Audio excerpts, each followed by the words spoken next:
but instead it's Lampard who takes over. There's a bit of a revisionist history going on the part of U.S. fans, and they're acting like everything for Pulisic was great under Lampard. I remember plenty of complaining back then about how Lampard handled Pulisic, but Pulisic did have his most successful stretch at Chelsea under Frank Lampard. That is undeniable. That was the restart after the COVID shutdown in 2020. He played incredibly well for a stretch of games. So who knows? Maybe this is a good development for Pulisic. Lampard taking over. Well, I mean, what's interesting in this whole thing is oftentimes the conventional wisdom says you don't fire someone unless you have someone to take over. I don't know if Chelsea did when they fired Potter. I don't know whether Todd Bowley and the leadership over there had a plan. But if they didn't, that's a problem.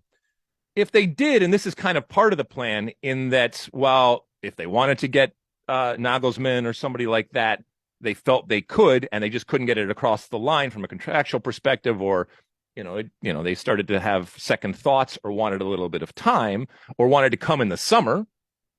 Okay, I can understand that. And if that's the case, then this actually, I think, makes sense. You have somebody, obviously, who is a club legend on the field, and to a certain extent off the field has a history, and therefore has a cachet with the fan base and with the club.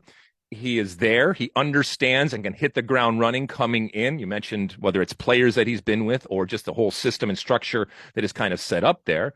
He obviously loves the club and has an affinity for it. So as far as a short-term type of situation, I mean, if Frank Lampard had been the assistant coach, nobody would have batted an eye at this. And he wasn't, I know, but this isn't as crazy ultimately as it sounds. As long as come this summer, I guess that's when this would all happen, they get their man or woman, whoever it ends up being.